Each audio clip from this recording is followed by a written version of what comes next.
তামিম ইকবাল যেভাবে ad hoc committee একটা বানানো হয়েছে এবং তিনি সেখানকার আহ্বায়ক কিংবা সভাপতি হয়েছেন, নাজমুল হাসান পাপনও কিন্তু সেমভাবে অ্যাডহক কমিটি একটা বানানো হয়েছিল এবং তিনি পরবর্তীতে আমরা দেখেছি নির্বাচন করেছেন এবং প্রেসিডেন্ট হয়েছে, এবং তামিমও কিন্তু সেটা আজকে স্পষ্টই বলেছেন যে তিনি আসলে নির্বাচনটা করতে চান। তার সরকার অর্থাৎ বিএনপির সরকার যদি ক্ষমতায় আসেন, তাহলে এই বোর্ড অর্থাৎ বিগত যে বোর্ডগুলোতে রাজনীতিকরণ করা হয়েছে তারা সেটা করবেন না। কোড অ্যান্ড আনকোড বলছি, দায়িত্ব নিয়ে বলছি, তিনি সেটা বলেছিলেন, মামুনুর নিশ্চয় মনে আছে। কিন্তু আসলে এই কমিটির পরে যে 11 জনের যে কমিটি হয়েছে, সেই কমিটির পরে নিশ্চয়ই আমিনুল হক তার সঙ্গে নিশ্চয়ই আমরা জানতে চাইবো যে এখানে আসলে আপনার সেই স্ট্যান্ডে তিনি আসলে থাকতে পারলেন কিনা। আমি আজকেও এমন একটা গুঞ্জন শুনেছি যে 3 মাস পরে হয়তো তামিম ইকবালকে সরিয়ে দেওয়া হতে পারে। এই মামুন ভাই, প্রথমে আপনার কাছে জানতে চাই, এই যে সকাল থেকে আজকে বিসিবিতে ছিলেন, আসলে বিসিবিতে কি হচ্ছে এবং বিসিবি এনএসসি সব মিলিয়ে আজকে কি কেমন দেখলেন, কি পরিস্থিতি? সকাল থেকে বিসিবিতে না থাকলেও খুব বেশি কানেক্টেড ছিলাম। সকাল থেকে রেদওয়ান সাউন্ড ছিল বিসিবিতে, আমি অফিসে ছিলাম, অফিস থেকে সব কিছু দেখভাল করছিলাম এবং বিকালে সন্ধ্যার পরে যেতে হয়েছে, কারণ আজকের দিনটা এরকম ছিল, আমাদের একটা দৌড়ঝাঁপের দিন গেছে সংবাদকর্মী হিসেবেও। সব কিছু মিলে একজন বোর্ড সভাপতি চলে যাওয়া, নতুন একজন বোর্ড সভাপতি আসা, এই বিষয়গুলো আসলে আমাদের জন্য কাভার করাটাও টাফ।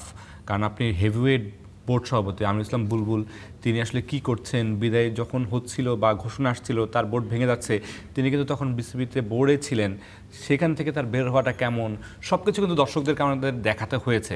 এবং তামিম ইকবাল যখন বোর্ডে এসেছেন তখন আসলে তাকে কীভাবে বরণ করা হচ্ছে, সব কিছুই দেখানোর আমাদের দায়িত্ব এবং আমরা দর্শকদেরকে যত দ্রুত সবার আগে দেখানো যায় সেই চেষ্টাটা করেছি। এবং এটার মনে হয় সবচেয়ে ভালো ব্যাখ্যা দিতে পারে রেদওয়ান সাউন্ড, সে যেহেতু সকাল থেকে ছিল, সে দুজনকেই দেখেছে, বুলবুলের বের হয়ে যাওয়াটা এবং তামিম ইকবালের বোর্ডে ঢোকাটা দুটাই সে স্বচক্ষে দেখেছে। শাওন ভাই, যে বুলবুল ভাই চলে গেলেন এবং তামিম ইকবাল তিনি আসলেন বোর্ডে, এই সময়টা আসলে বোর্ডের পরিস্থিতি কেমন ছিল? বোর্ডের পরিস্থিতি তো আমরা গত যেটা বলছিলেন, আপনি কিছুক্ষণ আগেও বলছিলেন যে আসলে 3 বছরে 3 জন সভাপতিকে আমরা দেখলাম। আসলে এই যে পরিবর্তনটা, এটা বাংলাদেশ ক্রিকেটের জন্য আসলে কতটা ভালো কতটা খারাপ এটা নিয়ে আলোচনা হতে পারে, কিন্তু তার যেভাবে চলে যাওয়াটা, এই চলে যাওয়াটা নিয়ে আমার যথেষ্ট প্রশ্ন রয়েছে। অন্যরকম হতে পারতো, তিনি বাংলাদেশের প্রথম বিশ্বকাপের প্রথম চ্যাম্পিয়ন, প্রথম টেস্ট সেঞ্চুরিয়ান, তিনি যে বাংলাদেশ ক্রিকেটকে দিয়েছে তার প্রস্থানটা ঠিক যেমন হয়েছে এমনটা না হলেও মনে হয় ভালো। তার সকাল থেকে যেটা বলছিলাম বিসিবির যেটা অবস্থা, দুপুর 12টার দিকেও কিন্তু আমিনুল ইসলাম বুলবুল পূর্বাচলের যে মাঠ, সেই মাঠটা আসলে দেখতে গিয়েছিলেন এবং তিনি কিছু পরিকল্পনা করেছিলেন। সেই দিন গড়াতে যখন রাত হলো তখন আসলে সভাপতির ওই চেয়ারটাতে তিনি ছিলেন না। এটা নিশ্চয়ই শুধু আমি না, এবং ক্রিকেট ভক্তও যারা রয়েছে তারাও নিশ্চয়ই এই জিনিসটাতে আশ্চর্য হয়েছে। বুলবুল ভাইয়ের এই যে সকালবেলা তিনি মাঠ পরিদর্শনে গিয়েছিলেন এবং কিছু প্ল্যান করেছেন, এখান থেকে কিন্তু বোঝাই যায় তিনি আসলে এই মোমেন্টের জন্য বোধহয় রেডি ছিলেন না। তাহলে এই হঠাৎ করে যে এই ডিসিশনটা আসলো, এটা আসলে যেই বোর্ডটা অলরেডি সাবেক বোর্ড হয়ে গিয়েছে, এই বোর্ডের জন্য এই ডিসিশনটা কেমন হলো? নিশ্চয়ই তিনি জানতেন না, কারণ আমরা যদি সকালবেলার কথা খেয়াল করি, তিনি কথাও বলেছেন যে আগামীকাল বগুড়াতে আসলে ক্রীড়া প্রতিমন্ত্রী যিনি রয়েছেন আমিনুল হক, তার সাথে আসলে তার মিট করার কথা ছিল এবং বগুড়া স্টেডিয়ামটাকে ইন্টারন্যাশনাল মানের করার জন্য যা যা প্রস্তুতি দরকার সেগুলো নিয়েও তিনি পরিকল্পনা করছিলেন। কিন্তু ওই যে সময় যাওয়ার পর যখন আসলে আমরা জানতে পারলাম যে এনএসসিতে সচিব আসলে একটা প্রেস কনফারেন্স করবে, তখন হয়তো তিনি জানতে পেরেছেন বা বুঝতে পেরেছেন যে হয়তো বা বোর্ডটা থাকবে না, এবং তিনি কিন্তু তড়িঘড়ি করে তিনি শেষ সময়ে এসেছেন বিসিবিতে। এবং সেই সময় তাকে আমি দেখেছি তো কাছ থেকে, তার যে হয় না যে মানুষের মুখ দেখলেও বোঝা যায় আসলে সে কি ফিল করছে, সেই সময় তিনি যে চিন্তিত ছিলেন স্পষ্টই তার মুখ দেখে আমরা বুঝতে পেরেছি। তারপরেই তো আসলে যখন রেজাল্টটা আসলো তিনি পেছনের দরজা দিয়ে আসলে বেরিয়ে গেছেন এবং গণমাধ্যমকে একেবারেই এড়িয়ে গেছেন। আমাদেরও প্রশ্ন ছিল, নিশ্চয়ই তারও যথেষ্ট অভিযোগ থাকার কথা, ক্ষোভ থাকার কথা, তিনি যদি সেটা ফেস করে যেতেন তাহলে মনে হয় তার যারা শুভাকাঙ্ক্ষী তারাও ব্যাপারটাকে পজিটিভ। আমি একটু অ্যাড করতে চাই রেদওয়ানের সাথে, যখন দুপুরবেলার কথা বলছি পূর্বাচলে গিয়েছেন, সেখানে আমাদের সহকর্মী মাহবুব রিমন গিয়েছেন, তার সাথে আমার কথা হচ্ছিল, সেখানে নাকি মাহবুব রিমন দেখেছেন যে বুলবুল ভাইয়ের মুখটা খুব মলিন ছিলেন, তিনি দুঃখ প্রকাশ করছিলেন, তার কথার মধ্যে একটা খারাপ লাগা কাজ করছিল। এই বিষয়গুলো রিমনের কাছ থেকে শুনতে চাই। দর্শক, আমরা চলে যেতে চাই নিউজ রুমে, সেখানে আছেন আমাদের সহকর্মী মাহবুব রিমন। রিমন, আপনি নিশ্চয়ই আমাকে শুনতে পাচ্ছেন? শুনতে পাচ্ছি না। রিমন, আপনি দুপুরবেলা পূর্বাচলে গিয়েছিলেন এবং সেখানে আপনি দেখেছেন আসলে আমিনুল ভাই এবং বোর্ডের অন্য মেম্বাররা সেখানে ছিলেন, আসলে ওই সময়কার পরিস্থিতি যদি একটু বলতেন। নিশ্চয়ই আসলে মর্নিং শোজ দ্য ডে একটা কথা প্রবাদ রয়েছে, তবে মনে হয় যে মর্নিং নয়, দুপুরবেলায় আসলে বলে দিয়েছে দিনটা কেমন যাবে। বলছিলেন আমিনুল ইসলাম বুলবুলকে আসলে তখনই যখন সেই প্রোগ্রামটা তিনি শেষ করলেন, তারপরে 2 থেকে 3 জন গণমাধ্যম কর্মীর সঙ্গে তিনি বেশ লম্বা একটা সময়, সেখানে আমিও ছিলাম, লম্বা একটা সময় তিনি কথা বলেছিলেন এবং সে সময় আসলে তার ভেতরের যে ক্ষোভ, যে ভেতরের চাপা কষ্ট, এবং তিনি বলছিলেন যে তিনি কান্না করেছিলেন, মানে তিনি আবেগটা যেন উগড়ে দিয়েছিলেন। তবে আমিনুল ইসলাম বুলবুলকে সভাপতি হিসেবে আমি আসলে ওইভাবে জাজ করছি না। যখন আমি আসলে তারিখগুলো মিলাচ্ছিলাম, যে আপনি নিশ্চয়ই জানেন যে 2024-এর 21শে আগস্ট, তারপরে 2025-এর 30 মে এবং আজকের তারিখ অর্থাৎ 7 এপ্রিল, এই তারিখগুলো মিলাচ্ছিলাম। এবং আমি যখন 3 জন বোর্ড সভাপতি, বারবারই বলছিলেন যে 3 জন সভাপতি এবং 3 জনই কিন্তু সাবেক ক্যাপ্টেন, তাদের প্রস্থানটা যখন দেখি তখন কিন্তু আসলে চিন্তিত হই। বিশেষ করে আজও দেখছিলাম তামিম ইকবাল যখন বিসিবিতে প্রবেশ করছিলেন তখন আসলে স্লোগান দিচ্ছিলেন, সেই একই স্লোগান কিন্তু আমরা দেখেছিলাম ফারুক আহমেদের ক্ষেত্রে, একই স্লোগান দেখেছিলাম আমিনুল ইসলাম বুলবুলের ক্ষেত্রে। তাদের এই দুজনের পরিণতি কি হয়েছে আমরা জানি, তামিম ইকবালের পরিণতি এমনটা হবে না সেটাই নিশ্চয়ই আমরা প্রত্যাশা করছি। কিন্তু আপনার যেটা প্রশ্ন ছিল, হ্যাঁ, সে সময় দুপুর থেকে তাকে আসলে খুবই ক্লান্ত মনে হচ্ছিল, খুবই পরিশ্রান্ত মনে হচ্ছিল এবং মনে হচ্ছিল যে বয়সের ভারে নয়, তিনি হয়তো কোনো একটা কারণে আসলে একেবারে নুজো হয়ে গেছেন। তাই না রিমন, ধন্যবাদ আপনাকে। মামুন, বোর্ড অ্যাডহক কমিটি দেওয়ার পরেই তামিম ইকবাল এবং তামিম ইকবালের যে একাদশ আছে তারা একটা প্রেস কনফারেন্স করেছে, আপনি সেখানে ছিলেন, সেখানে আসলে কি হয়েছে? আসলে ভালো কথা বলেছেন। তামিম ইকবালের একাদশটা পুরোপুরি পূর্ণ ছিল না আজকে, 2-3 জন আসেননি। ফাহিম সিনহা তার মধ্যে একজন উল্লেখযোগ্য, তিনি ভিডিও কলে যুক্ত হয়েছিলেন, সেটা আমরা দেখেছি, জেনেছি। এবং সেখানে তামিম ইকবাল প্রথম দিনে বেশ কিছু সিদ্ধান্ত নিয়েছেন। স্পোক্স পার্সন কে হবেন, সবাই কথা না বলে কমিটির যে কোনো একজনকে কথা বলার দায়িত্ব দেওয়ার একটা কথা বলেছেন তিনি। সেটা আসলে আমি একটু পজিটিভলি দেখবো, কারণ বোর্ডের সবাই যখন কথা বলে বিভিন্ন বিষয় নিয়ে তখন সেটা আসলে একটু তালগোল পাকিয়ে যায়, এক একজন এক এক ধরনের মত দেয়। তো সেই জায়গায় তারা এটা একটা ভালো সিদ্ধান্ত নিয়েছেন, একজনকে তারা দায়িত্ব দিয়েছেন তানজিল চৌধুরীকে। এবং সেই সাথে তামিম আরেকটা জিনিস বলেছেন যে এই যে 1-1.5 বছর ধরে তিনি দাবি করেছেন যে 1-1.5 বছর ধরে বোর্ড একটু এলোমেলো অবস্থায় ছিল, রেপুটেশনটা ঠিকমতো ঠিক ছিল না বোর্ডের। সেই রেপুটেশনটাকে কীভাবে ঠিক করা যায়, রেপুটেশনটাকে কীভাবে ফেরানো যায়, সেই চেষ্টাটা তামিম ইকবাল করতে চান এবং সেটা কতদিনে করতে পারবেন তিনি, সেটাও একটা দেখার বিষয় রয়েছে। এবং তামিম ইকবালের জন্য একটা চ্যালেঞ্জ কিন্তু অপেক্ষা করছে। আমি আবারও বলি যে আপনার বোর্ড সভাপতি হওয়া সহজ, কিন্তু টিকে থাকাটা কঠিন। তামিম ইকবাল 3 মাসের দায়িত্ব পেয়েছেন, এই 3 মাসের মধ্যে তাকে নির্বাচনের ঘোষণা করতে হবে, নির্বাচন দিতে হবে। তো এই জায়গায় এই 3 মাসটা তামিম ইকবালের কেমন যায়, এবং তিনি নিজেও আজকে একটা কথা বলেছেন যে তিনি নির্বাচন করতে চান, মানে 3 মাস পরে যে নির্বাচনটা হবে সেটা তিনি করতে চান। এখানে অনেকে মানে ইন্টারেস্টের কথা বলে যে তিনি দায়িত্বে থেকে তিনি আবার নির্বাচন করবেন, আইনে কোনো বাধা নেই তার নির্বাচন করতে, তাই তিনি বলেছেন যে তিনি নির্বাচন করবেন। সেই নির্বাচনটা কেমন হবে, এই 3 মাসে তামিম ইকবাল কতটা বোর্ডটাকে সাজাতে পারেন সেটা এখন দেখার বিষয়। আমি বলবো এক কথায় তামিম ইকবালের টাফ টাইমটা এখন মাত্র শুরু। এবং আপনি যদি ইন্টারেস্টিংলি খেয়াল করেন 2012 সালে নাজমুল হাসান পাপন আসলে তিনি যে প্রেসিডেন্ট হয়েছিলেন, তিনি দীর্ঘ সময় ছিলেন, আসলে তার আশাটাও কিন্তু ঠিক তামিম ইকবালের মতো। তামিম ইকবাল যেভাবে অ্যাডহক কমিটি একটা বানানো হয়েছে এবং তিনি সেখানকার আহ্বায়ক কিংবা সভাপতি হয়েছেন, নাজমুল হাসান পাপনও কিন্তু সেমভাবে অ্যাডহক কমিটি একটা বানানো হয়েছিল এবং তিনি পরবর্তীতে আমরা দেখেছি নির্বাচন করেছেন এবং প্রেসিডেন্ট হয়েছে। এবং তামিমও কিন্তু সেটা আজকে স্পষ্টই বলেছেন যে তিনি আসলে নির্বাচনটা করতে চান। কিন্তু শাওন, আপনার কাছে জানতে চাই, জাতীয় ক্রীড়া পরিষদ চাইলেই কিভাবে কোনো বোর্ড আসলে ভেঙে দিতে পারে? এখানে আবার অনেক কিছু নিয়ম কানুন আছে যেটা তারা ফলো করেছেন। সেটা হলো তারা একটা তদন্ত কমিটি আগে বানিয়েছে এবং আইসিসিকে আগে জানানো হয়েছে যে নির্বাচনটাতে বেশ কিছু অনিয়ম তারা খুঁজে পেয়েছে, যার জন্য একটা তদন্ত কমিটি তারা তৈরি করেছে এবং ওই তদন্ত কমিটির রিপোর্টটা তারা কিন্তু প্রথমে আইসিসিকে অবহিত করেছে এবং আইসিসিকে জানিয়েছে যে এখানে এগুলো হলো অনিয়ম ছিল, যে কারণে আমরা চাই এই বোর্ডটাকে ভেঙে দিতে। এবং এরপরেই কিন্তু তারা ব্যবস্থাটা নিয়েছে। আমরা দেখেছি এর আগেও আসলে বাংলাদেশের যে ব্যবস্থা বা বাংলাদেশের যে আমরা যেটা হয় আর কি, এর আগেও দেখেছি আসিফ মাহমুদ সজীব ভুইয়া, যিনি একসময় সাবেক স্পোর্টস অ্যাডভাইজারের দায়িত্বে ছিলেন, তিনিও কিন্তু আমরা দেখেছি ফারুক আহমেদকে যেভাবে সরানো হয়েছিল, এক রাতের মধ্যেই অন্যান্য পরিচালকরা অনাস্থা দিয়েছিল, সেখানেও কিন্তু আইসিসি থেকে আমরা কোনো বাধা পাইনি কিংবা আইসিসি থেকে কোনো আমরা ডিসিশন পাইনি। তো তারা কিন্তু এই যে সেম যে স্ট্র্যাটেজিটা সেটাই কিন্তু ফলো করার চেষ্টা করেছে তদন্ত কমিটিটা বানিয়ে। মামুন, আপনার কি মনে হয় আইসিসি আমাদের বোর্ডের এই ডিসিশনটাকে, এনএসসির এই ডিসিশনটাকে আসলে কিভাবে দেখতে পারে? আমি যতটুকু জানতে পেরেছি যে আইসিসি থেকে একটা মৌখিক আপনার হচ্ছে কি বলে এটাকে সিগন্যাল বা গ্রিন সিগন্যাল পেয়েছে বলেই এই বোর্ডটার দ্রুত ভেঙে গেছে। আপনি যদি আইসিসি থেকে কোনো ধরনের সিগন্যাল না পেতেন, লিখিত সিগন্যাল এখনো পর্যন্ত সম্ভবত বা লিখিত যে লেটারটা থাকে আইসিসি থেকে সেটা এখনো সম্ভবত আসেনি, তবে মৌখিক যে বিষয়টা সেটা আইসিসি থেকে পেয়েছে বলেই এত দ্রুত তারা এই কাজটা করতে পেরেছে। না হলে এটা একটু সময় সাপেক্ষ ছিল, তদন্ত কমিটির রিপোর্ট অনুযায়ী আপনি বোর্ড ভেঙে দিতে পারতেন না। আইসিসি সেই গ্রিন সিগন্যালটা পেয়েছে বলেই আসলে এই কাজটা হয়েছে। এবং এখানে তামিম ইকবাল একটা বড় ভূমিকা বা রোল প্লে করতে পারেন। তিনি একজন সাবেক অধিনায়ক, সাবেক ক্রিকেটার, তার সেই যোগাযোগটা আছে, তিনি হয়তো সেটা মেনটেন করেছেন, সেটার কারণে হয়তোবা এই জিনিসটা সহজে হয়েছে। তবে আরেকটা বিষয় মনে রাখতে হবে, যারা সদ্য বিদায়ী বোর্ড, আমিনুল ইসলাম বুলবুলের বোর্ড, তারাও কিন্তু আপনার এখন আর বসে থাকবে না। তারাও কিন্তু তাদের একটা পরিকল্পনা করবে, তাদেরকে যেভাবে বিদায় করা হয়েছে তারা কিন্তু সেটা মেনে নিবে না। বা আমি যতটুকু জানি বা যতটুকু আমার জানা হয়েছে, কথা হয়েছে যে তারাও একটা মানে কি বলে এটাকে লয়ারের মাধ্যমে একটা আইনি লড়াই হয়তো বা যেতে পারে, বা আইসিসির সাথেও তারা যোগাযোগ করতে পারবে। আপনি জানেন যে আমিনুল ইসলাম বুলবুল তিনি আইসিসিতে কর্মরত ছিলেন, এশিয়ান কাউন্সিলে কর্মরত ছিলেন, সব কিছু মিলে তার কিন্তু সেখানে একটা ভালো যোগাযোগ আছে। তো তিনিও সেই তার যোগাযোগের যে একটা ফায়দা সেটা নিতে চাইবেন স্বাভাবিকভাবেই। তিনি চাইবেন না তিনি তার এত টাকার চাকরি ছেড়ে দিয়ে এসে বাংলাদেশে বিনা বেতনে বিসিবিকে সার্ভ করছিলেন, একটা সম্মান নিয়ে যেতে চেয়েছিলেন, সেই সম্মানটা যেখানে পাননি সেই জায়গায় তিনি মনে হয় হাত গুটিয়ে বসে থাকবেন না। এবং এই যে সরকারি একটা হস্তক্ষেপ, ঠিক এভাবেই কিন্তু 2023 সালে শ্রীলঙ্কায় একবার সরকারি হস্তক্ষেপের কারণে যখন বোর্ডটা ভেঙে যায়, তখন কিন্তু ফাইন্যান্সিয়াল যে সাপোর্টটা ছিল আইসিসি থেকে সেটা কিন্তু বন্ধ করে দেওয়া হয়েছিল। আপনাদের কি মনে হয় এই ধরনের কোনো কিছু বিসিবি ফেস করবে কিনা? এটা বলাটা একটু টাফ। আইসিসিকে যদি আপনি ভালো মতো ম্যানেজ করতে পারেন, আমি আবারও বলছি যে সাবেক অধিনায়ক তামিম ইকবাল তিনি আছেন এবং তার যোগাযোগটা খুব ভালো, ইন্টারন্যাশনালি তিনি খুব বেশি কানেক্টেড।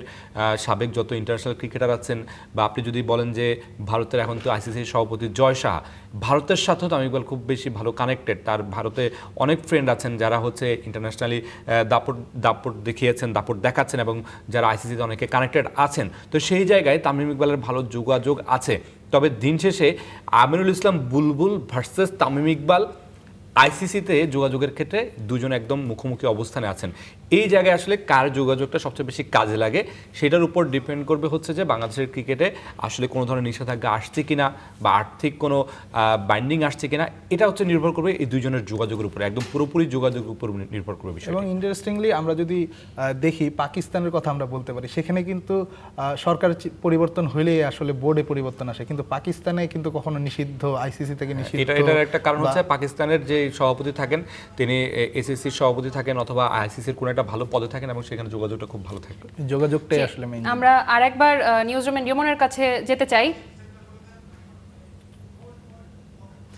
রিমন, আপনার কাছে জানতে চাই, অ্যাডহক কমিটি নিয়ে সামাজিক যোগাযোগ মাধ্যমে আমরা দেখেছি যে বেশ সমালোচনা হচ্ছে, এক প্রকার ঝড় বয়ে যাচ্ছে। তো বিএনপির 4 প্রভাবশালী ব্যক্তির সন্তান এবং পরিবারের সদস্যরা এই কমিটিতে আছেন, অ্যাডহক কমিটিতে। তো এই কমিটি কি আসলে বিতর্কমুক্ত থাকতে পারলো? কথা বলবো তার আগে দুই সহকর্মী যেখানে শেষ করেছেন সেখান থেকে একটু শুরু করতে চাই। আপনি বলছিলেন 2023 সালে শ্রীলঙ্কান ক্রিকেট বোর্ড নিষিদ্ধ হয়েছে। আপনাকে আসলে প্রেক্ষাপটটা জানতে হবে। বিসিবির সঙ্গে আসলে সেই ঘটনার মেলানোর কোনো সুযোগ নেই।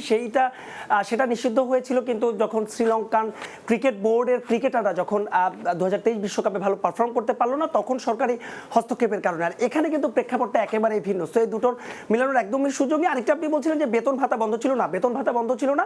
তখন শ্রীলঙ্কান ক্রিকেটাররা আইসিসির যে লঙ্কান ক্রিকেট বোর্ডকে নয়, তারা তাদের আন্ডারে অর্থাৎ আইসিসি তাদের নিজেদের আন্ডারে হচ্ছে শ্রীলঙ্কান ক্রিকেটারদের বেতন ভাতা দিয়েছিলেন। এবার যে প্রশ্নটা করলেন, দেখেন যে 11 সদস্যের তদন্ত কমিটি, যে যায় লঙ্কা সেই হয় রাবণ, প্রবাদ আছে এবং সে প্রবাদটাই কিন্তু আসলে দেশের ক্রিকেটও আমরা দেখেছি। যখন এর আগে আসিফ মাহমুদ সজীব ভুইয়াকে দেখেছিলাম, তিনি একক ক্ষমতা বলে কিন্তু ফারুক আহমেদকে তিনি প্রেসিডেন্ট করেছিলেন।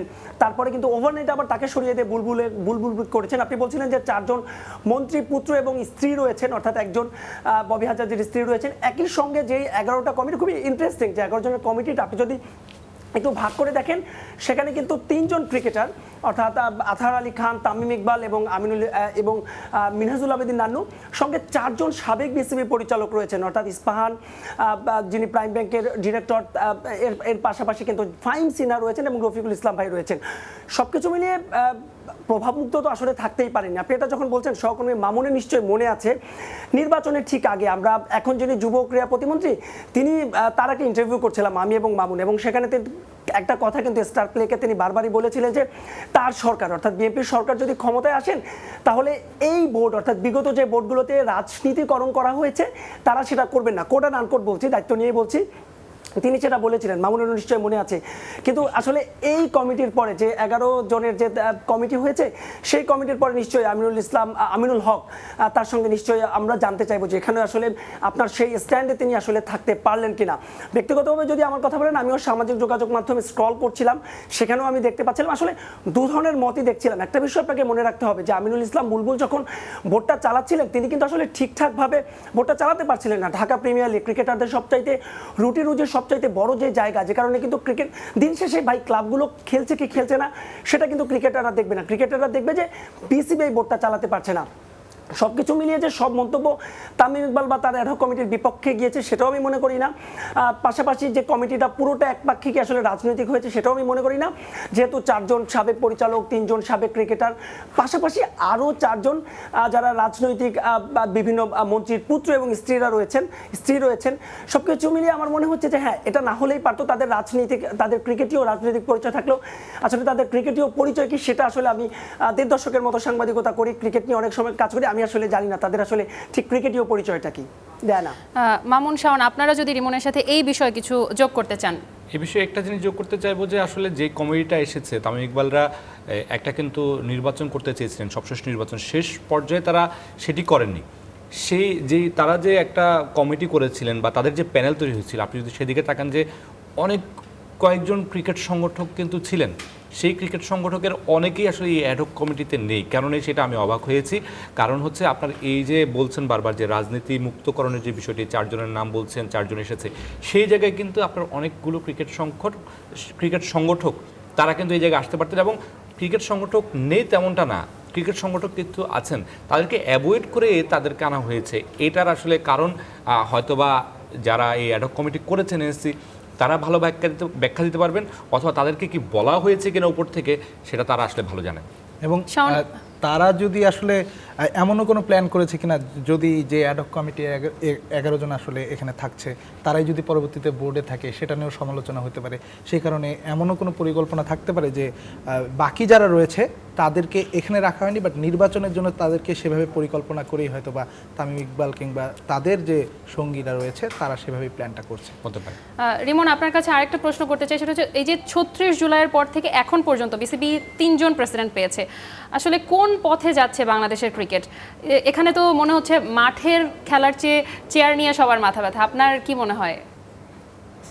খুবই স্বাভাবিক। আসলে বাংলাদেশের দেখেন, আপনি যদি বাংলাদেশের দেশের দিকে তাকান, প্রধানমন্ত্রী এবং 2-3টা মন্ত্রণালয় ছাড়া বাংলাদেশ ক্রিকেট বোর্ডের প্রেসিডেন্ট প্রতিদিন তিনি যে পরিমাণ কাভারেজ পান, এই কাভারেজ আসলে বাংলাদেশের অন্য কোনো মন্ত্রীরা পান না। খুব স্বাভাবিকভাবে আপনি নিশ্চয়ই মনে আছেন নাজমুল হাসান পাপন, যিনি কিনা তিনি যখন আসলে বাংলাদেশ ক্রিকেট বোর্ডের সভাপতি ছিলেন, একই সঙ্গে তিনি কিন্তু যুব ক্রীড়া মন্ত্রণালয়ের মন্ত্রী ছিলেন। এটা কিন্তু কনফ্লিক্ট অফ ইন্টারেস্ট হয়। তারপরেও কিন্তু তিনি বিসিবির পদটা ছাড়েননি তিনি যখন আসলে ছিলেন। তার মানে বাংলাদেশ ক্রিকেট বোর্ডের পদটা খুবই লোভনীয়, এবং যে সবাই আসলে এই পদটার সেই সভাপতি হতেই চান। আপনি বলছিলেন যে কোন দিকে যাচ্ছে, দেখেন সমস্যাটার শুরুটা কোথায় হয়েছে, আমি আরও আগে যেতে চাই। জালাল ইউনুস এবং আহমেদ সাজ্জাদুল আলম ববি, তাদেরকে যখন এনএসসি কোটা, আপনি নিয়মের কথা বারবার বলছিলেন যে সঠিক নিয়ম হয়েছে কিনা, তাদের যখন এনএসসি কোটা থেকে তাদেরকে সরিয়ে দেওয়া হয়েছে, এবং সেই কোটায় কিন্তু নাজমুল আবেদিন ফাহিম এবং ফারুক আহমেদ প্রথমবার এসেছিল, সেটাও কিন্তু আসলে কতটা আইনসিদ্ধ হয়েছে সেটা নিয়েও কিন্তু অনেক প্রশ্ন উঠেছে, অনেক আলোচনা সমালোচনা হয়েছে। কোন দিকে যাচ্ছে তার চাইতেও বড় বিষয় হচ্ছে বাংলাদেশের ক্রিকেটের আসলে একটা স্টেবল পর্যায়ে দরকার। আরেকটি বিষয় হচ্ছে আমিনুল ইসলাম বুলবুলের, আপনি বলছিলেন যে আসলে শেষ পর্যন্ত আইসিসি নিষিদ্ধ করবে কিনা, আমার মনে হয় সেটা করবে না। কারণ জানেন যে আমিনুল ইসলাম বুলবুল থাকাকালীন ভারতীয় ক্রিকেট বোর্ড বিসিসিআই, ভারতীয় ক্রিকেট কন্ট্রোল বোর্ডের সঙ্গে কিন্তু বাংলাদেশ ক্রিকেট বোর্ডের একটা হ্যাপেনিং সংকট হয়েছিল বিশ্বকাপ খেলা না খেলা ইস্যুতে, এবং দিন শেষে আসলে ভারত যে সিদ্ধান্তটা দেয় আইসিসি অনেকাংশে, যেহেতু জয়শাহ আইসিসির প্রেসিডেন্ট, শেষ পর্যন্ত আসলে সেটাই হবে। আমার মনে হয় না খুব একটা কঠিন কোনো কিছুর দিকে যাচ্ছে। তবে হ্যাঁ, এটা ঠিক, তামিম ইকবালের জন্য অনেক টাফ টাইম অপেক্ষা করছি। ডায়ানা,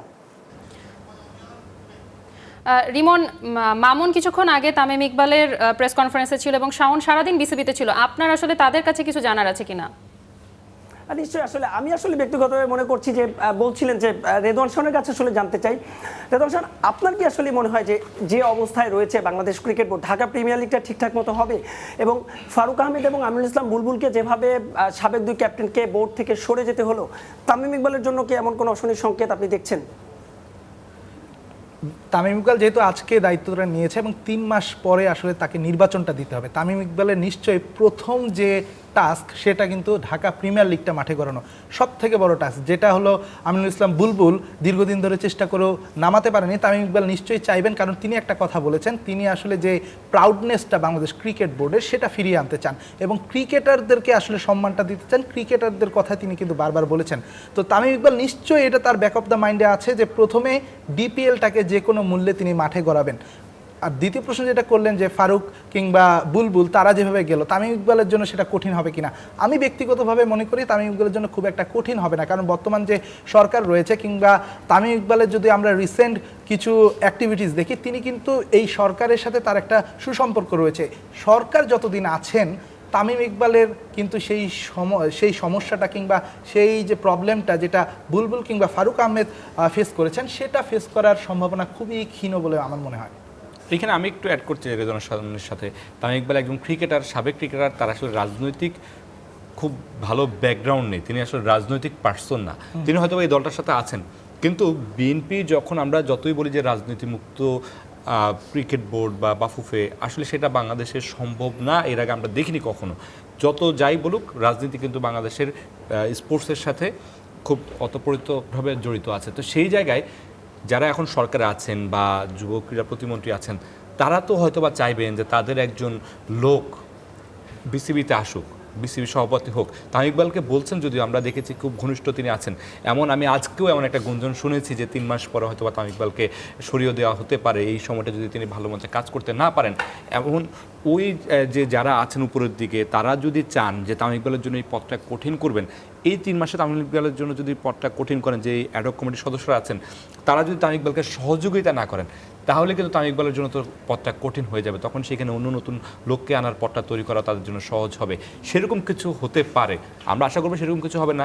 সাবেক ক্রিকেটার তামিম ইকবাল, তিনি এসেছেন, তিনি ক্রিকেটের জন্য কাজ করবেন, বাংলাদেশের ক্রিকেট সামনের দিকে এগিয়ে যাবে, সেই কামনাটাই করব। তারপরে এখানে আমার এখানে একটা ইনপুট দেওয়ার আছে, আমাদের মাননীয় প্রধানমন্ত্রী তারেক রহমান, তাকে যদি তার যে প্ল্যানগুলো যদি আমরা ফলো করি, তিনি কিন্তু যেই সেক্টরে যে মানুষটা বেশি ভালো অভিজ্ঞতা রয়েছে তাদেরকে কিন্তু সেই সেক্টর হিসেবে দিয়েছে। আমরা যদি ক্রীড়া প্রতিমন্ত্রীর কথা বলি আমিনুল হক, এবং তারেক প্রধানমন্ত্রীর কিন্তু ক্রিকেট কিংবা ফুটবল কিংবা বাংলাদেশের ক্রীড়া নিয়ে যেভাবে সিরিয়াসনেস তিনি দেখিয়েছেন, এখানে মনে হয় তিনি হয়তো বা তামিমের উপর সেই বিশ্বাসটা রাখবেন এবং তার হয়তো বা নির্দেশনাও থাকবে দলীয় যারা রয়েছেন, তার যারা দলের লোক রয়েছেন, তারা যেন তামিম ইকবালকে সেই হেল্পটা করেন, সেটা কিন্তু তিনি এনশিওর করতে চাইবেন বলে আমি বিশ্বাস করি বা আমার মনে হয়। জি, আপনাদের 3 জনের কাছেই আমি জানতে চাই, রিমন, মামুন এবং শাওন, যে নতুন এই যে বোর্ড, এই বোর্ডের থেকে আপনাদের কি প্রত্যাশা? এই বোর্ডের কাছ থেকে তো প্রথম প্রত্যাশা যেটা বলছিলেন যে হচ্ছে ডিপিএলটা এখনো পর্যন্ত আমিনুল ইসলাম বুলবুল যেটা করতে পারেননি, সেটা তামিম ইকবাল চালু করবেন, কারণ বাংলাদেশের লিস্টে এই ক্রিকেট একটাই 50 ওভারের ম্যাচ, এটাই হয় ডিপিএল। এটা যদি হয়, এটা বাংলাদেশের ক্রিকেটের রুটি রুজির ব্যাপার তো আছে ক্রিকেটারদের, সেই সাথে ক্রিকেটাররা আস্তে আস্তে ধাপে ধাপে যে উপরে উঠে আসবে, বা বাংলাদেশ যে ওয়ানডেতে সবচেয়ে ভালো সাইড ছিল একটা সময়, সেই জায়গায় যে আপনার ব্যাকআপ প্লেয়ার আসবে, সেটারও একটা মাধ্যম। তবে আপনি আজকেও যদি দেখেন যে আজকে কিন্তু বৃষ্টি হয়েছে, বৃষ্টির মৌসুমটা কিন্তু শুরু হয়ে গেছে, তামিম ইকবালের জন্য এটাও একটা কঠিন পরীক্ষা যে তিনি আসলে এই মৌসুমে এই টুর্নামেন্টটা চালাতে পারবেন কিনা। আর আমার যেটা প্রত্যাশা তামিম ইকবালের কাছে, আপনি দেখবেন যখনই কোনো দায়িত্বে বা কিংবা চেয়ারে যখন নতুন কোনো ব্যক্তি আসেন, তখন কিন্তু তার আশেপাশে অনেক অতিথি পাখির আগমন ঘটে। আমি চাইবো তামিম ইকবাল, বাংলাদেশের সাবেক ক্যাপ্টেন, বাংলাদেশের one of the best opener, আমি চাইবো তিনি যেন সেই সব অতিথি পাখিদের কাছ থেকে একটু নিরাপদ দূরত্বে থাকেন এবং নিজের যে প্ল্যান, নিজেদের পরিকল্পনা, সেগুলো যেন তিনি বাস্তবায়ন করেন। এবং তার বন্ধু আজকে ইমরুল কায়েসও কিন্তু এরকম একটা স্ট্যাটাস দিয়ে তামিম ইকবালকে সতর্ক করেছেন এই বিষয়ে। আচ্ছা রিমন, আপনার প্রত্যাশার কথা জানতে চাই। নিশ্চয়, রেদওয়ান শাওন যেখানে শুরু করেছেন, আমি শেষ করেছেন, ওখান থেকে বলতে চাই তামিম ইকবাল এখন যেহেতু তিনি ডিসিশন মেকার, বাংলাদেশ ক্রিকেট বোর্ডের সভাপতি, যদিও অ্যাডহক কমিটির সভাপতি, কিন্তু সভাপতি বলা যায়, যেহেতু তামিম ইকবাল সবার কথা শুনবেন, সাথে সাথে কারো কথাই শুনবেন না। তিনি যেহেতু ক্রিকেটার ছিলেন, দীর্ঘ একটা সময় 1.5 দশকের বেশি জাতীয় দলকে সার্ভ করেছেন, তিনি জানেন কোথায় সমস্যা। তার চাইতে ভালো কেউ জানেন না। আপনি বুলবুল ভাইয়ের কথা বলতে পারেন, আপনি ফারুক ভাইয়ের কথা বলতে পারেন, দুজনেই সাবেক অধিনায়ক ছিলেন, কিন্তু তারা কিন্তু আজ থেকে 15-20 বছর আগের ছিলেন। তামিম ইকবাল এখনো কিন্তু আন্তর্জাতিক ক্রিকেট থেকে অবসর নিল, ঘরোয়া ক্রিকেট থেকে আনুষ্ঠানিকভাবে তিনি এখন অবসর নেননি। তামিম ইকবাল জানেন সমস্যাটা কোথায়, তার চাইতে ভালো কেউ জানে না। আমার মনে হয় তামিম ইকবাল সেই সমস্যাগুলো ফাইন্ড আউট করবেন এবং ক্রিকেটারদের তিনি কথা বলবেন, ক্রিকেটের তিনি কথা বলবেন, এটাই তার কাছে আসলে প্রত্যাশা। এবং আপনাকে ধন্যবাদ আমাদের সাথে যুক্ত হওয়ার জন্য। মামুন, আপনার কাছে জানতে চাই, এই যে আজকে যে বোর্ডটা ভেঙে গেল, কিন্তু বুলবুল ভাই কিন্তু দুপুরবেলাও সেটা আজ করতে পারেননি, আজকে বোর্ডটা ভেঙে যাবে। এই যে এত অল্প সময়ে বোর্ডটা ভেঙে যাবে, এটা আসলে আপনি প্রত্যাশা করেছিলেন কিনা? না, এটা একটু অনুমেয় ছিল। আসলে বেশ কয়েকদিন ধরেই গুঞ্জন ছিল যে তদন্ত কমিটিটার রিপোর্ট, সেই তদন্ত কমিটির রিপোর্ট তারা এনএসসিতে জমা দিয়েছে এবং সেই রিপোর্টটা জমা দেওয়ার পর থেকে আসলে আমরা একটা আভাস পাচ্ছিলাম যে 48 ঘন্টা কিংবা 72 ঘন্টার মধ্যে এই বোর্ডটা ভেঙে যেতে পারে এবং সেটাই হয়েছে। আপনার কিন্তু আজকে 48 ঘন্টা, সম্ভবত 72 ঘন্টা এখনো যায়নি, 48 ঘন্টার মধ্যে আসলে বোর্ডটা ভেঙে দেওয়া হয়েছে। এটা আসলে অনুমতি ছিল এবং আমার মনে হয় যে আমিনুল ইসলাম বুলবুল বা খালেদ মাসুদ পাইলট সহ যারাই আছেন তারা সবাই মোটামুটি সবাই জানতেন বা সবাই আজ করতে পেরেছেন। গতকালকে একটা বিষয় খুব বেশি সামাজিক যোগাযোগ মাধ্যমে চাউর হয়েছিল, যে হচ্ছে যে তদন্ত কমিটির রিপোর্ট দেওয়া হয়েছে সেখানে খুব বেশি কোনো কিছু ফাইন্ডিং ছিল না বা অভিযোগ পাওয়া যায়নি, কিন্তু আমরা আজকে দেখলাম যে অনেক ফাইন্ডিং ছিল, অনেক অভিযোগ এসেছে, নির্বাচন নিয়ে অনেক কথা হয়েছে, বিশেষ করে জেলা ও বিভাগীয় যেই নির্বাচনটা হয়েছে, যে ক্যাটাগরিতে নির্বাচন হয়েছে সেটা নিয়ে অনেক বেশি আসলে অবৈধতার কথা বলা হয়েছে, হস্তক্ষেপের কথা বলা হয়েছে, সাবেক ক্রীড়া উপদেষ্টার নাম এসেছে, তার অধীনস্থ একজন তাকে সাইফুল, তার কথা এসেছে, তারা কি বলে এটাকে, মানে কোনো না কোনোভাবে নির্বাচনটাকে তারা হস্তক্ষেপ করেছেন। এই বিষয়গুলো আসলে তাদের তদন্ত কমিটির রিপোর্টে উঠে এসেছে। তো সেই জায়গা থেকে আসলে একটু অনুমেয় ছিল 48 ঘন্টা থেকে 72 ঘন্টার মধ্যে এই বোর্ডটা ভেঙে যাবে। শাওন, এই যে নির্বাচনে হস্তক্ষেপের একটা বিষয় এসেছে সাবেক ক্রীড়া উপদেষ্টার, এই বিষয়টা নিয়ে আপনি কি বলতে চান? যেটা সাবেক ক্রীড়া উপদেষ্টা সবসময় তিনি এটাকে ডিনাই করেছেন যে তিনি কোনোভাবেই হস্তক্ষেপ করেননি, কিন্তু আমরা আসলে দীর্ঘদিন ধরেই করছি, তো আমরা ওই সময়টাতেও ছিলাম। আসলে আমিনুল ইসলাম বুলবুল যখন প্রেসিডেন্সির জন্য আসলে লড়াই করবেন বলে ঠিক করলেন, সে সময় কিন্তু আমরাও খবর পেয়েছি যে আসিফ, তিনি এক্স স্পোর্টস অ্যাডভাইজার, তার বাসার সামনে অনেক যারা পরিচালক হতে চাইতেন তারা কিন্তু রাতের বেলা, দিনের বেলা তারা কিন্তু তার বাসায় যেতেন এবং সেখানে আলোচনা হয়েছিল। এমনকি বর্তমান যেই অ্যাডহক কমিটিটা বানানো হয়েছে এখানকারও কিন্তু অনেকজন, তারা কিন্তু সবাই মিলে একটা মিউচুয়াল আন্ডারস্ট্যান্ডিংয়ের মাধ্যমে একটা বোর্ড গড়ারও চেষ্টা করেছিল এবং তারা কিন্তু শুধু একবার না বেশ কবার মিটিং করেছিল, কিন্তু শেষ পর্যন্ত বনিবনা হয়নি এবং বনিবনা না হওয়ার ফলেই কিন্তু আজকের যে পরিস্থিতি আমরা দেখছি, এই পরিস্থিতিটা ঠিক ওই কারণেই যে ওই যে বনিবনা হয়নি। প্রথমে যদি বনিবনা হয়ে যেত তাহলে কিন্তু ওই আমরা সুন্দর একটা বোর্ড দেখতাম হয়তো বা 29 সাল পর্যন্ত। আমরা আজকে দেখতেছিলাম সকালবেলা, দুপুরবেলা আসলে আমিনুল ইসলাম বুলবুলের গাড়িটা পার্কিং করা ছিল, সেখানে লেখা ছিল আমি প্রেসিডেন্ট, উপরে লেখা ছিল 2025 থেকে 2029। যে স্বপ্নটা তার পূরণ হলো না, সেই স্বপ্নটা বুঝি পূরণ হতো যদি সেদিন আসলে বনিবনাটা হয়ে যেত। মামুন, এই বিষয়ে আপনি কি বলতে চান? আসলে আমরা গতকালকে আসলে সাবেক ক্রীড়া উপদেষ্টার একটা ইন্টারভিউ করেছিলাম, আমি আর সহকর্মী মাহবুব রিমন, এবং সেখানে বেশ ডিটেলস অনেক আলোচনা হয়েছে, তার সময় যে নির্বাচনটা হয়েছে সেটা নিয়েও কথা হয়েছে। তিনি সেখানে একটা কথা বলেছেন যে দেখুন, আমি আমার দলীয়করণ করতে চাইনি, সর্বপ্রথম কথা। দলীয়করণ যদি আমি করতাম তাহলে হচ্ছে আমি আমিনুল ইসলাম বুলবুলকে হয়তো বা উড়িয়ে আনতাম না, কারণ আমিনুল ইসলাম বুলবুল না আওয়ামী লীগের, না বিএনপির, না এনসিপির, তিনি আসলে কোনো দলের না, তিনি কোনো দলের সাথে সংশ্লিষ্ট না, কোনোদিন কোনো দলকে নিয়ে তিনি মন্তব্য করেননি। সেই জায়গা থেকে আমি একদম নিরপেক্ষ মানুষকে আনতে চেয়েছিলাম। এবং তিনি আরেকটা জিনিস স্পষ্ট করে বলছেন, এটা আমি তার বক্তব্যের কথা বলছি, তিনি যেটা বলেছেন যে এই বোর্ডে আপনি একজনও দেখবেন না যে হচ্ছে এনসিপির রাজনীতির সাথে যুক্ত বা সেই সময় সরকারের সাথে যুক্ত কোনো না কোনোভাবে, তিনি এই জায়গাটা খুব বেশি ক্লিয়ার করেছেন। তবে তারপরও ওই যে বললাম যে অভিযোগ তো আছেই তার বিরুদ্ধে, যে তার অধীনস্থ যিনি সাইফুলের কথা বলছি বারবার, তিনি ভোটের সময় তার অভিযোগ আছে যে ব্যালটের ভোটগুলো হয়েছে সেখানে তার একটা ছিল, অফলাইন যে ভোটগুলো হয়েছে অনলাইনে, সেই নির্বাচনগুলোতে তার একটা কারসাজি ছিল, বিভিন্ন জায়গা থেকে হোটেলের থেকেও ভোট দেওয়ার একটা অভিযোগ কিন্তু এসেছে। মানে তিনি তার অভিযোগের বিপক্ষে যুক্তি দিয়েছেন, আবার যারা অভিযোগ করছেন তারা তাদের যুক্তিটাও দিচ্ছেন। সব কিছু মিলে আসলে বাংলাদেশের এখন পর্যন্ত যতগুলো বোর্ড নির্বাচন হয়েছে, কোনো নির্বাচনেই আপনি আসলে ক্লিয়ারলি বলতে পারবেন না যে একেবারে সুষ্ঠু নির্বাচন হয়েছে। কোথাও না কোথাও কিছুটা ফাঁকফোকর ছিল একদম, সেটা বাংলাদেশ ক্রিকেট বোর্ডের শুরু থেকে এখন পর্যন্ত যতগুলো নির্বাচনই হোক না কেন। ধন্যবাদ মামুনুর রশিদ এবং ধন্যবাদ রেদওয়ান শাওন, আপনারা দুইজনই সকাল থেকে নিউজগুলো কভার করেছেন এবং তারপরে আবার রাতে স্টুডিওতে এসে আমাদেরকে সময় দিয়েছেন। Thank you so much. আপনাকেও ধন্যবাদ। আপনাকে